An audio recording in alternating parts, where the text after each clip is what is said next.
Hello everyone, Radhe Radhe. Hindi गद्य विधाओं में उपन्यास और कहानी का हम रिवीजन करने वाले हैं और वो भी वन लाइनर। जो पीवाई क्यू आपके पूछे गए हैं वो वन लाइनर फॉर्म में हम यहाँ पर करेंगे, जो आपको सीधे सीधे परीक्षा के लिए पूछे जाते हैं। उन प्रश्नों को देखेंगे ताकि आपको एक बार में ही याद हो जाए। तो पहला क्वेश्चन है, चलते हैं। पहले हम उपन्यास देखेंगे और फिर कहानियों के कुछ क्वेश्चंस को करेंगे। तो डॉक्टर गोपाल राय किस उपन्यास को हिंदी का प्रथम उपन्यास मानते हैं? हिंदी का प्रथम उपन्यास किस उपन्यास को माना है डॉक्टर गोपाल राय ने? तो ये देवरानी जेठानी की कहानी को माना है, जो कि 1870 ईस्वी में प्रकाशित होता है। किसके द्वारा लिखा गया है? गौरी दत्त के द्वारा लिखा गया है। ठीक है, पंडित गौरी दत्त के द्वारा लिखा गया है। आभूषण प्रियता, विवाह में फिजूल खर्च, झाड़ फूंक, अलगोजे की समस्या आदि किस उपन्यास की विशेषताएं हैं? तो ये भी देवरानी जेठानी की कहानी जो उपन्यास है उसी में ये सारी विशेषताएं दी गई हैं। गोदान उपन्यास में वर्णित सेमरी और बेलारी में कितनी मील का अंतर है? तो ये 5 मील का अंतर है, याद रखिएगा। इसमें बच्चे बड़ा कंफ्यूज में रहते हैं कि इसमें क्या 3 मील का अंतर है। नहीं, 3 मील का अंतर नहीं है, इसमें 5 मील का अंतर है। आगे, राय साहब के घर पर दशहरे के उत्सव में धनुष यज्ञ नाटक में होरी किसका अभिनय करता है? राय साहब के घर पर जो दशहरा का उत्सव मनाया जाता है गोदान उपन्यास के अंदर, ठीक है, ये गोदान उपन्यास से लिया गया है कथन। और इसमें जो होरी है उसका मुख्य पात्र जो है किसका अभिनय करता है? तो ये करता है जनक के मालिका। ठीक है, जनक, राजा जनक जो बनता है दशहरे के समय। तो देखो रासलीला का मतलब रामायण का होगा, है ना, रामायण का होगा। और रामायण में तो आप जानते हैं जनक कौन होते हैं, जो कि सीता जी के पिताजी थे।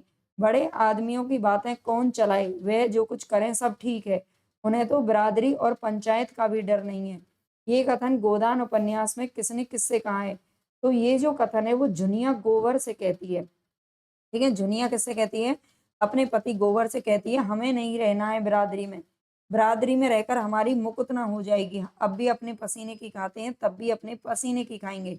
पसीने का अर्थ ये है कि वो अपनी मेहनत की खाते हैं और मेहनत की ही खाएंगे। गोदान उपन्यास में ये कथन किसका है? तो ये धनिया कहती है। किससे?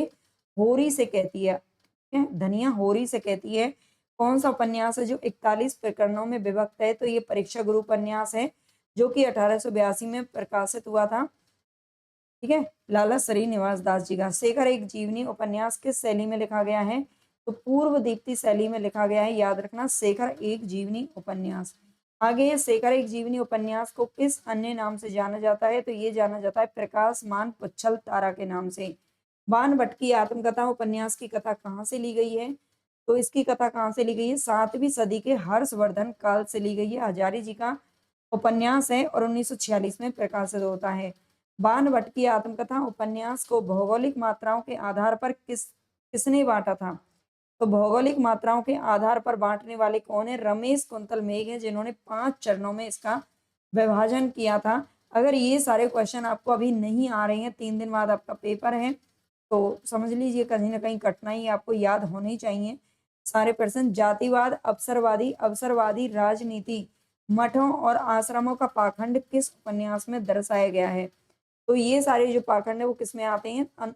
मेला आंचल में, जो कि 1955 ईस्वी में प्रकाशित हुआ।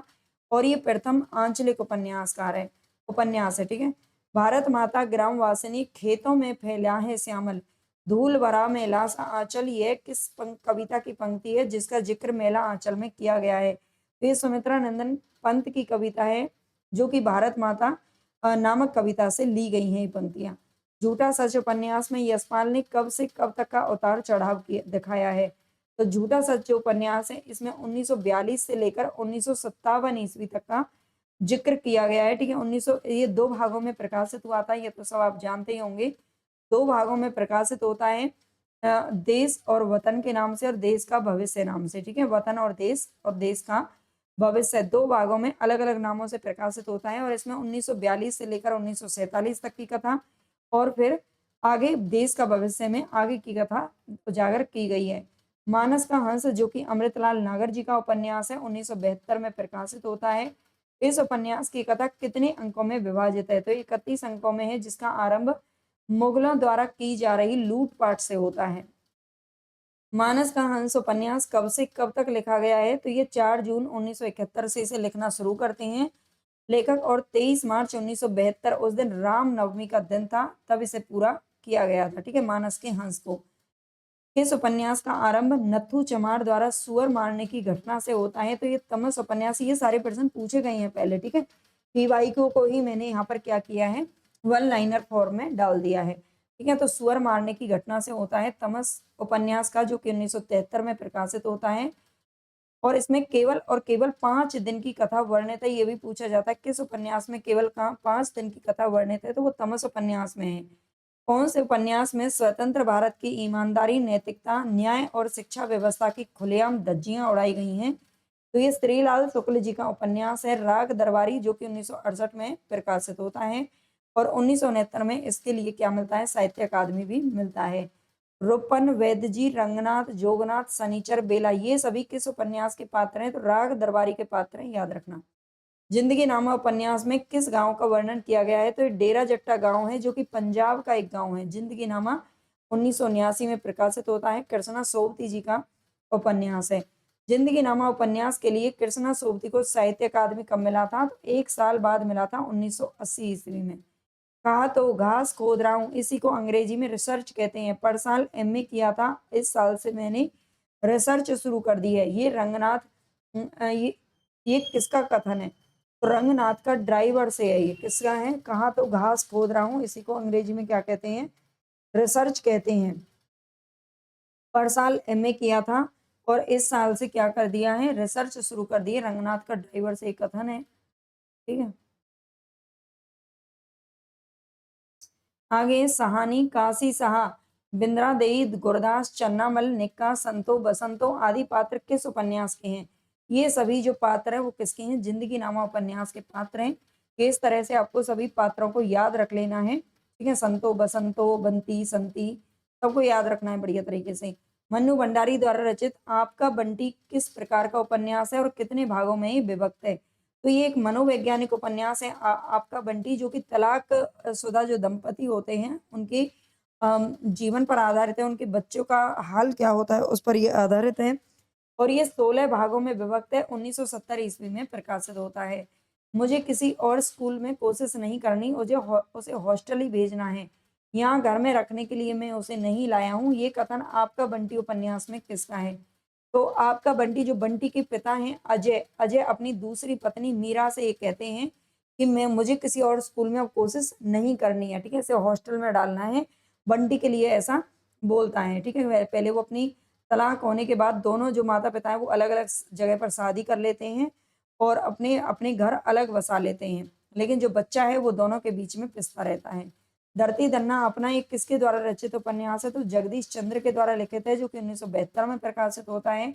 मैं तो जमीन के इस टुकड़े को भी जायदाद नहीं समझता, मैं तो सिर्फ मलबे का मालिक हूँ। ये कथन किसका है, तो ये कालिका चौधरी से कहा गया कथन है। ठीक है, कालिका चौधरी से कहा गया कथन है, याद रखना। मैं तो जमीन के इस टुकड़े को भी जायदाद नहीं समझता हूँ। ठीक है, बंटी को किसके द्वारा ये पता चलता है कि उसके द्वारा उसके माता और पिता का तलाक हो चुका है? तो ये अपने दोस्त टीटू के द्वारा पता चलता है। ठीक है, जो उसका दोस्त है टीटू, उसके द्वारा पता चलता है, याद रखना। अब हमें बिछुड़ जाना है अपनी धरती से, अपनी माँ से, माँ की माँ से, और हम सबकी माँ से, इसके दूध भरी छातियों से अब दूध नहीं खून टपकता है। ये पंक्तियां किस उपन्यास में वर्णित है? तो ये जिंदगी नामा जो उपन्यास है उसमें ये जो पंक्तियां हैं वो दी गई हैं। ठीक है, याद रख लेना, जिंदगी नामा उपन्यास की पंक्तियां हैं। अब हमें बिछुड़ जाना है अपनी धरती से, अपनी माँ से, माँ की माँ से, और हम सब की माँ से। ठीक है, कम्युनिज्म में सिर्फ उन्हीं लोगों को रोटी मिलती है जिनके हाथों में छाले पड़े हों। ये पंक्तियां किस उपन्यास में वर्णित हैं? तो ये झूठा सच उपन्यास की पंक्तियां हैं, याद रखना। डॉक्टर प्रशांत विश्वनाथ प्रसाद, कालीचरण, लक्ष्मी, प्यारू आदि किस उपन्यास के पात्र हैं? तो ये सभी जो पात्र हैं वो किसमें हैं? मेला आंचल में है। ठीक है, मेला आंचल के पात्र हैं, याद रखिएगा। नेक्स्ट है रांगे राघव का कौन सा उपन्यास है जो कर्नाटक कबीलों के जीवन यथार्थ के विविध पक्षों पर आधारित है? तो ये कब तक पुकारू इनका उपन्यास है, जो कि 1957 ईस्वी में प्रकाशित हुआ था। हालांकि हमारे सिलेबस में तो नहीं है यूजीसी नेट में, लेकिन याद रख लेना। चौगाने हस्ती नामक जो उर्दू उपन्यास है, इसको प्रेमचंद ने हिंदी में किस नाम से लिखा है? ये तो आप जानते होंगे, पहले नवाब राय नाम से ये उर्दू में लेखन कार्य करते थे। लेकिन बाद में अंग्रेजों के द्वारा जब सोजे वतन को इनका जब्त कर लिया गया था 1908 ईस्वी में, उसके बाद इन्होंने हिंदी में लिखना शुरू किया था और उससे पहले इन्होंने जो उर्दू में रचनाएं लिखी थी उनको इन्होंने क्या किया, हिंदी में परिवर्तित कर दिया। तो रंगभूमि नाम से लिखा था चौगाने हस्ती को, ये इनके नाम बड़े ही इंपॉर्टेंट हैं। उर्दू उपन्यास और हिंदी रूपांतर यहाँ पर दे रखे हैं। असरारे माविद, इसको देवा स्थान रहस्य का नाम दिया। हम खुरमा व हम सवाब, प्रेमा अर्थात दो सखियों का विवाह कृष्णा गबन के नाम से लिखा गया। जलवा एसार वरदान नाम से, बाजारे हुस्न सेवा सदन, गोसाई आफियत प्रेमाश्रय और चौगाने हस्ती रंगभूमि के नाम से लिखा गया था। आगे हिंदी कहानी को देखेंगे अब। सुभद्रा कुमारी चौहान की कहानी राही किस कहानी संग्रह में संकलित है? राही किस कहानी संग्रह में संकलित है? तो ये सीधे साधे चित्र में संकलित है। ठीक है, सीधे साधे चित्र किस कहानी संग्रह का नाम है, याद रखिएगा। महाराज नाराज ना हो, आपसे एक टोकरी भर मिट्टी नहीं उठाई जाती और इस झोपड़ी में तो हजारों टोकरियां मिट्टी पड़ी है, उसका भार आप जन्म भर क्यों कर उठा सकेंगे? आप ही इस बात पर विचार कीजिए। एक टोकरी भर मिट्टी कहानी में किस पात्र का ये कथन है? एक बुजुर्ग विधवा का ये कथन है, याद रखिएगा। रंगभेद एवं पक्षपात का चित्रण, सरकारी मिशन और कमीशन की उपयोगिता पर प्रश्न चिन्ह, कोलकाता विश्वविद्यालय के विद्वानों पर व्यंग्य, अंग्रेजी सरकार के न्याय व्यवस्था पर व्यंग्य आदि किस कहानी के विषय हैं? तो ये चंद्रदेव से मेरी बातें, जो कि 1904 में सरस्वती में प्रकाशित होती है, उसके ये कथन है। बंग महिला की कहानी है। धुलाई वाली कहानी का प्रकाशन कब होता है? तो 1907 ईस्वी में सरस्वती पत्रिका में होता है। ये भी बंग महिला की कहानी है। अरे तुम क्या जानो, इन लोगों की हंसी ऐसी ही होती है, हंसी में किसी के प्राण भी निकल जाएं तो भी इन्हें दया ना आवे। ये पंक्तियां किस कहानी से ली गई हैं? तो ये धुलाई वाली से पंक्तियां ली गई हैं। प्रेमचंद की कहानी ईदगाह, जो कि 1933 में प्रकाशित होती है, इसमें किस पात्र ने क्या खरीदा था? ये बड़ा ही इंपॉर्टेंट प्रश्न है, इसको सबको याद रख लेना आपको। तो इसमें हामिद चिमटा खरीदता है, मोहसिन भिस्ती खरीदता है ना, और मोहम्मद सिपाही खरीदता है, नूर वकील खरीदता है, सम्मी धोबिन और खंजरी खरीदती है। दो चीज, ठीक है। लड़कियों को एक चीज से कहाँ तसल्ली मिलती है ना, तो दो चीजें खरीदती है कौन? लड़की। सम्मी धोबिन और खंजरी खरीदती है। तो ये सब आप याद रख लेना। दुनिया का सबसे अनमोल रत्न कहानी में बुजुर्ग दिल फिगार को कहाँ भेजता है? तो पूरब की ओर हिंदुस्तान भेज देता है। ठीक है, पूरब की ओर हिंदुस्तान भेज देता है। दुनिया का सबसे अनमोल रत्न किस पत्रिका में और कब प्रकाशित हुई थी? तो ये 1908 ईस्वी में जमाना पत्रिका में प्रकाशित होती है। किरण, नरेंद्र, किन्नरी, मोहन, योगीश्वर, ये सभी किस कहानी के पात्र हैं? तो ये कानों में कंगना कहानी के पात्र हैं, जो कि 1913 में प्रकाशित होती है। किसमें? इंदु पत्रिका में। ठीक है, याद रखना। कानों में कंगना किस प्रकार की कहानी है? यहाँ पर दे रखी है, इंदु पत्रिका में 1913 में प्रकाशित होती है और ये आत्मकथात्मक कहानी है। किस प्रकार की है? आत्मकथात्मक कहानी है, याद रखना। कानों में कंगना। त्याग एवं वीरता, प्रथम विश्व युद्ध की पृष्ठभूमि, देश प्रेम, वचनबद्धता, पूर्व दीप्ति शैली, सैन्य जीवन एवं युद्ध की विभीषिका का चित्रण किस कहानी में किया गया है? तो ये सारी जो विशेषताएं वो उसने कहा था कहानी की हैं, जो 1915 में सरस्वती में प्रकाशित होती है। गुलेरी जी की कहानी है। बेकारिन बसाती, अपराधी रूप की छाया, स्वर्ग के खंडर में, ममता, आकाशदीप, जयशंकर प्रसाद की कहानियां किस कहानी संग्रह में संकलित हैं? ये सारी जो कहानियां हैं वो इनके आकाशदीप में संकलित हैं। आकाशदीप कहानी आप जानते हैं हमारे सिलेबस में भी आती है, 1929 में प्रकाशित होती है। ठीक है, और आकाशदीप इनका कहानी संग्रह भी है। मुझे स्मरण है, जब मैं छोटी थी मेरे पिता नौकरी पर समुद्र में जाते थे। मेरी माता मिट्टी का दीपक बांस की पिटारी में भागीरथी के तट पर बांस के साथ ऊंचे टांग दिया करती थी। ये पंक्तियां आकाशदीप कहानी में किसकी हैं? तो ये पंक्तियां किसकी हैं? चंपा कहती है किससे? बुद्धगुप्त से। चंपा बुद्धगुप्त से ये बात कहती है। आगे कुंभ में छोटी बहू, भाई बहन, दलिया, हृदय परीक्षा आदि कहानी किसकी है? फिर राजेंद्र बालक घोष की कहानी है सारी। चंपा अपने पिता की मृत्यु का कारण किसे मानती है? तो ये बुद्धगुप्त को मानती है। चंपा अपने पिता की मृत्यु का कारण अपना अपना भाग्य कहानी के लेखक कौन है? तो ये है जैनेन्द्र कुमार। अपना अपना भाग्य किसकी है? जैनेन्द्र कुमार की है। नैनीताल और होटल डी पव स्थान का वर्णन किस कहानी में किया गया है? तो ये किया गया है अपना अपना भाग्य कहानी में। ठीक है, अपना अपना भाग्य में इन दोनों स्थानों का जिक्र हुआ है। तीसरी कसम कहानी में हीरामन ने कौन से 3 काम ना करने की कसम खाई थी? तो उसने 3 काम ना करने की कसम खाई थी कि एक तो वो गाड़ी चलाता था, बैलगाड़ी, ठीक है, और चोरी का सामान अपनी गाड़ी में नहीं लादेगा, ये उसने कसम खा रखी थी। दूसरा था कि अपनी गाड़ी में वो बाँस की लदनी कभी नहीं करेगा, या बाँसों को लाद के कभी नहीं ले जाएगा। वो कहता है कि बाँसों का ना अगुआ पता होता है ना पिछुआ, ठीक है? इतने लंबे होते हैं, इसलिए वो बाँस न की लदनी नहीं करेगा और कंपनी की औरतों को गाड़ी में नहीं बैठाएगा, ठीक है? ये कसम लेकिन वो बाद में तोड़ देता है। कहानी एक भूख है जो निरंतर समाधान पाने की कोशिश करती है। ये किसका कथन है? तो ये जैनेंद्र कुमार का कथन है। ये कहानी एक भूख है जो निरंतर समाधान पाने की कोशिश करती है। मारे गए गुलफाम कहानी किस कहानी संग्रह में और कब प्रकाशित होती है? ये ठुमरी में प्रकाशित होती है, संकलित की जाती है 1959 ईस्वी में, ठीक है? मारे गए गुलफाम किसमें है? ठुमरी में है, याद रखिएगा। हीराबाई किस नौटंकी कंपनी में काम करती थी? तो मथुरा मोहन नौटंकी कंपनी में काम करती थी। हीरामन और हीराबाई, ठीक है, याद रखना।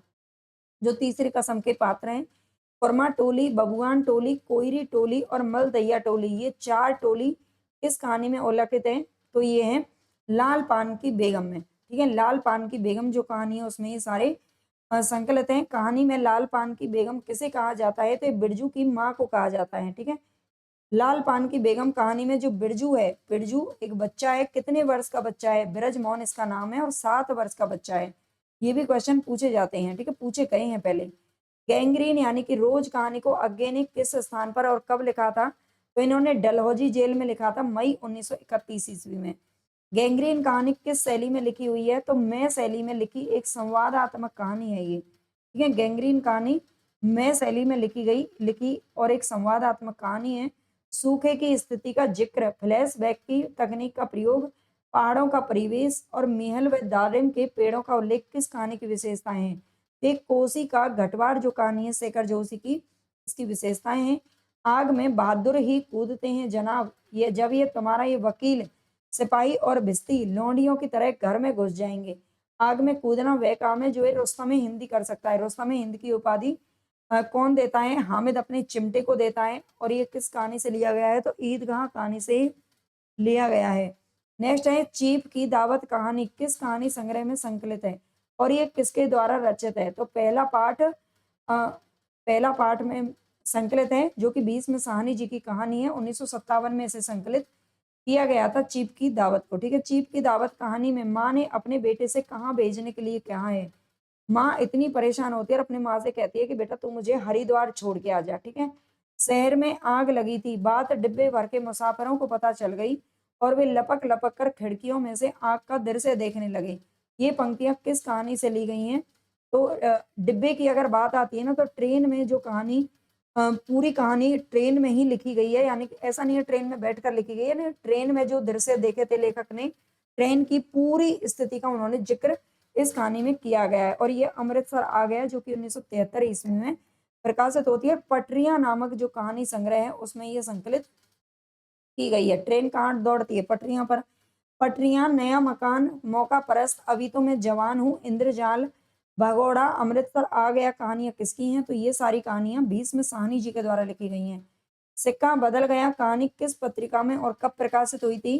तो ये सबसे पहले जुलाई 1948 में प्रतीक पत्रिका में प्रकाशित और बाद में फिर बादलों के घेरे में संग्रहित की गई थी 1980 ईस्वी में, ठीक है? याद रखना। आगे शेरा, सानी, जौलदार, नवाब, बीवी, फिरोज, इस्माइल, हसीना आदि सभी पात्र किस कहानी में मिलते हैं? तो ये सिक्का बदल गया कहानी के पात्र हैं।